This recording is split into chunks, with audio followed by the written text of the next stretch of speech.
सदाशिवसमारम्भां शङ्कराचार्यमध्यमाम् अस्मदाचार्यपर्यन्तां वन्दे गुरुपरम्परां। भारतीकरुणापात्रं भारतीपदभूषणं भारतीपदमारूढं भारतीतीर्थमाश्रये. Recently had an opportunity to listen to a lecture on Vicharasagraha by Swami Paramarthananda. Made a very interesting point there, and I was just musing on it, so I thought I would just post a blog on this particular thought. So it had to do with the cause of raga or desire and attachment. So he made a statement that ragasya karanam gunadrishtihi, that is, the cause of attachment, the cause of desire arising in objects is because of our constantly contemplating on the gunas or the attributes, the positive attributes, what we assume to be positive attributes in these objects. So ragasya karanam gunadrishtihi is the statement that he made. Now Adi Shankara Bhagavad-pada has also mentioned in his Bhashyam to the 62nd verse on the second chapter of the Bhagavad Gita, the Dhyayato Vishayan Pumsaha Sangasteshu Upajayate Shloka, where he very interestingly writes that in the case of a man who ponders or imagines or contemplates about fanciful qualities in objects, attachment to these objects arise in that man, is a statement that he makes in his Bhashyam. So that is a veritable pramana for us. And so if ragasya karanam gunadrishtihi, then if the cause of attachment in the objects is constantly contemplating about the so-called good qualities in them, then what will be the cause of detachment? So that has to be the exact opposite. So we can say that tyagasya karanam dosha drishtihi, or perceiving of faults in these objects, constantly remembering their shortcomings and the kind of pain that they give us in our lives, constantly remembering about these aspects should give rise to detachment or an ability to not lean or depend on them. So this seems to be the diametrical opposite of it. So when we talk about pratipaksha bhavana in our scriptures, the scriptures very avidly point out that one must cultivate pratipaksha bhavana or opposing currents to get rid of the negative qualities and vasanas in us. Like if you have anger, cultivate kshama or forgiveness, so on and so forth. So for every quality that we have in us, there is an opposing quality that needs to be cultivated to mitigate this. In fact, Swami Vidyaranya's Durvasana Pratikara Dashakam, shloka of 10 verses, speaks about innumerable number of human failures, Durvasanas that are there, and what are the opposing qualities that need to be cultivated. So this idea of Pratipaksha Bhavana is very famous in our scriptures. So there are a lot of shlokas which help us contemplate or think about the various faults that exist in different objects. One of my favorite shlokas, is because this is something that I struggle with on Vairagya aspect. So one of the verses that I really like is from Bhartrhari's Vairagya Shatakam, where there is a very beautiful verse. He lays out the various things that are there in a human life that we aspire for, but which end up really as problems. But unless we contemplate on the shortcomings, we will not be able to let go of them.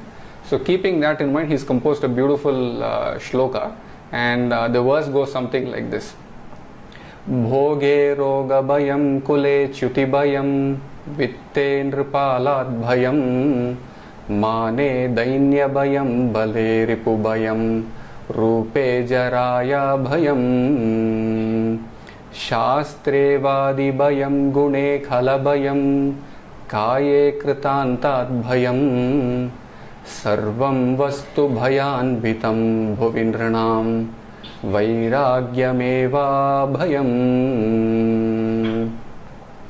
So it talks about bhoge roga bhayam. In enjoyment, there is always a fear of diseases. So if you take a child that is consuming sweets, there is a common refrain from parents that goes like, if you eat too many sweets, you will develop cavities. So if it is a fear of cavities in the young age, it is a fear of diabetes in the old age, where people say don't eat sweets, right? So bhoge roga bhayam. If you indulge in too many of these things, you will end up getting diseases. So there's always a fear of disease in enjoyment. Then kule chuti bhayam. If you have very high social standing, there is always fear of falling off, fear of ignominy. Vitte nripalad bhayam. If there is wealth, there is always fear of the king in the earlier times. In today's times, it's the government and the taxman.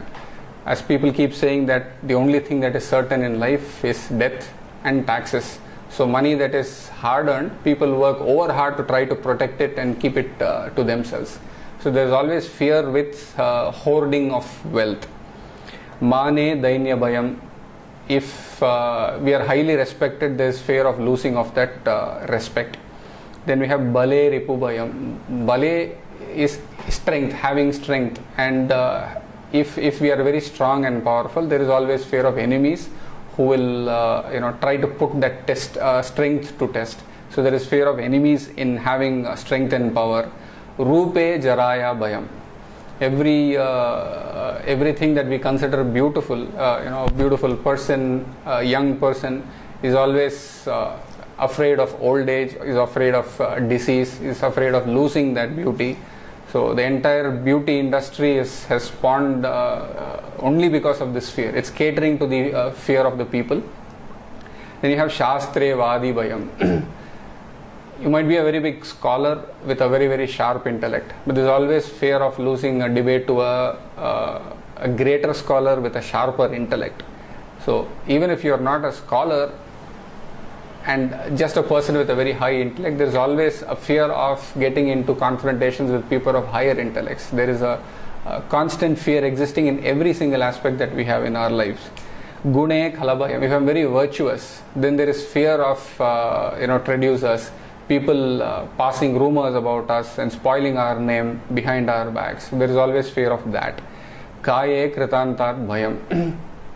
This is a fear that even if somebody says, no, I don't have big wealth, I am not afraid of it. I don't have very big fears of the taxman or the government. But there is one fear that all of us have. Kaye kritantat bhayam, fear of death. As long as we have this body, we are afraid of death that is going to be coming at some point in time. Whether it's now or later, it's just a question of time. So there is always fear of death. So every aspect, if you look at it at the physical level, mental level, emotional level, every object, whether intrinsic to us or external to us, there is always some fear associated with it, which is why the poet says, Sarvam vastu bhayanvitam. Every object is riddled with fear. Sarvam vastu bhayanvitam bhuvinranam. In this world of men, if everything is riddled with fear, then what do I lean on? What do I hold on to? What gives me that fearlessness? And that will give me peace of mind. He closes the verse with the phrase, Vairagyam eva bhayam. Vairagyam eva abhayam. Vairagyam alone will give you freedom from all of this. I think it is the Chandalya Upanishad, I could be wrong here.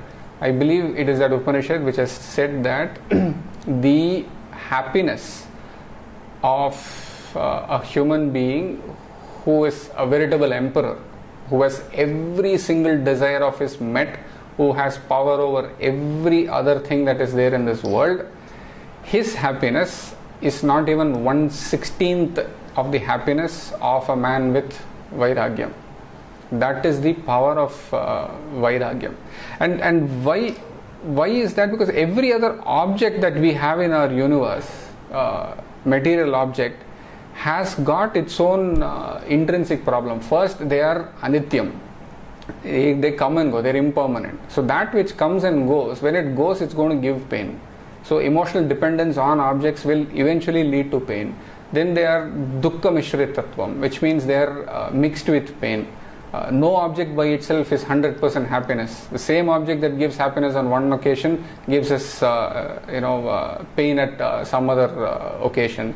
Then they are bandhakatvam, they cause bondage, they cause dependence. We get hooked onto them, we get addicted to them. So there is emotional dependence and leaning on all these objects.